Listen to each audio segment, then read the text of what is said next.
Be honest. Have you ever named your CV final, CV final 2, CV please use this one? Yeah, same. Now imagine all that chaos happening to your code. That's where GitHub comes in. By the end of this video, you will know what GitHub is and what it is not. The keywords that we usually use around GitHub: repo, repository, pull, push, merge, branches, the best way to use GitHub for your portfolio, and really mistakes you should definitely avoid, like uploading your passwords. If you are new here, I'm Kide Christine, a software engineer based in South Africa, and welcome to our channel. So let's simplify this. Git is that thing that tracks changes in your code over time, and GitHub is the website that stores all these tracked changes in the form of projects. Why? So that you can back them up, you can share, and you can collaborate. So think Git equals tracking system, GitHub equals the home for your tracked changes or projects. The closest analogy is this: GitHub is like Google Docs, but for code.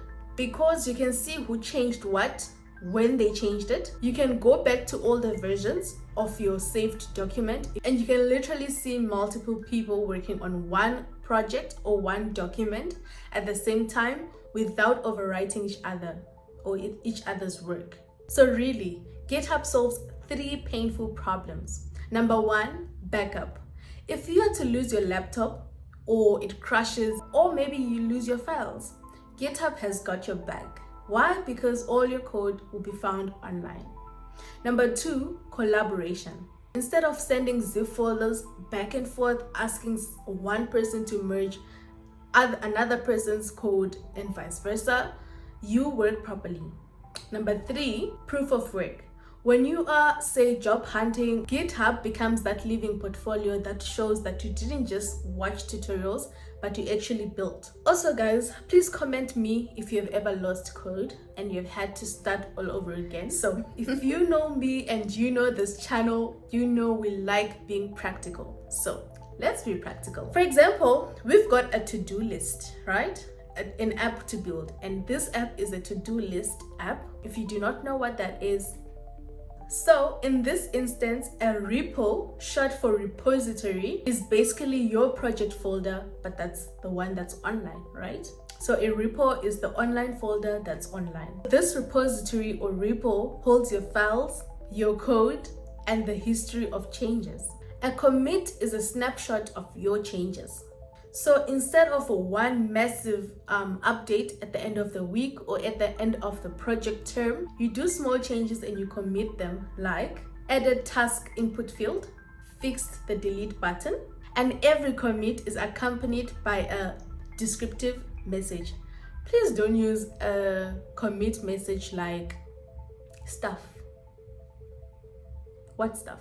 Then we move on to a branch. A branch is like a safe copy of your project where you can experiment. Your main branch is usually called main, and that's usually your working branch.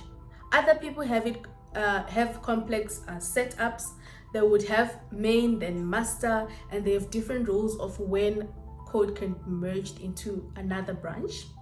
So merging would mean you're taking things from this branch and you're putting it into another branch. It being a safe copy means you can work there without breaking the actual app or the actual project or the main version.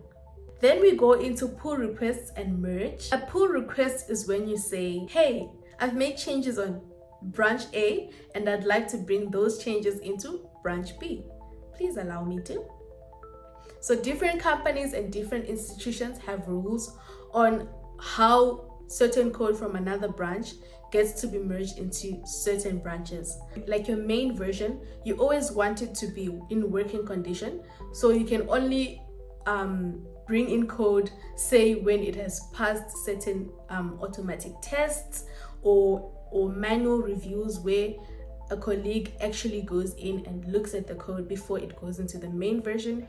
This is to really avoid breaking the working system, so that you always have a working system even during development. So really that review process is what usually makes that chaos less, It doesn't necessarily eradicate or like eliminate it completely, but it assists in ensuring that you've got a working version almost all the time. And when a pull request is merged, some don't even have rules. You can just do it yourself. You don't even need anyone to come in and approve. Once you have accepted the pull request or it has been approved, you're able to merge. Merging is just confirmation that, okay, we've now brought in, not confirmation, but actually just confirming that action to bring in contents from branch A into branch B. Then we go into issues. So with issues, it will now depend on how hands-on you are with GitHub. This is an optional thing or functionality in GitHub. Ideally, issues are like to-do lists where you list things like bugs, feature ideas, and tasks. So even if you're working alone, using tasks may make you look organized. So now let's talk about pull and push. When you have committed, it's still somewhat in your local, and for you to actually put it on your on the online repository or to be available to everyone else, you need to push your changes, push that commit, so you can commit, then push it. Then with the pull, if there are any changes on a branch, for you to get them to your cloned repository or working workspace, you need to actually pull the changes. Don't be alarmed, all of these tasks and actions are actually just action buttons. You have to just click a pull button, click the push button, click the merge button to do all these tasks. So it sounds complex, but really, once you get a hang of it, it becomes very simple. Let's talk about things that people don't actually tell us. Number one, recruiters don't care about the number of repos or projects you've done that are on your GitHub. They care if they can understand even one of them in under 2 minutes. You need to make use of your README file. That's where you can scribble on how you can get it to run if it's not hosted, meaning it's not online already. Number two, most juniors don't lose opportunities or job opportunities, to be specific, because they don't have skill, but simply because they've got nothing to show for it. Number three, people don't tell us that collaboration is not optional in real software engineering. So even if you're working alone right now, learning branches, learning how that works, and things like pull requests teaches you or trains you how to work in teams. And number four, your GitHub does not need to be perfect. It just needs to show growth. So yeah, let's bring it back to the to-do list app. If you've built that small to-do list app and you've created a repository for it, you have made small commits to it, or while building it, experimented using branches, opened a pull request before merging, and wrote a clean README file. And I don't think I mentioned that, but a README file is basically a free text file that you can use to put in instructions, to put in anything related to your project. It doesn't even have to be related to your project, but ideally it would be great to do that, to maybe put in how to install the app, how to run the app, what the app is for, maybe a short video or a short or pictures or snapshots of your app. You can use the README for stuff like that.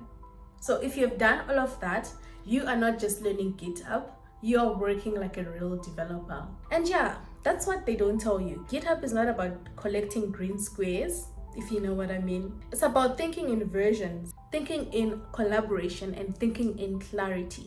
Because in the real world, you're not just coding alone in a dark room at the corner.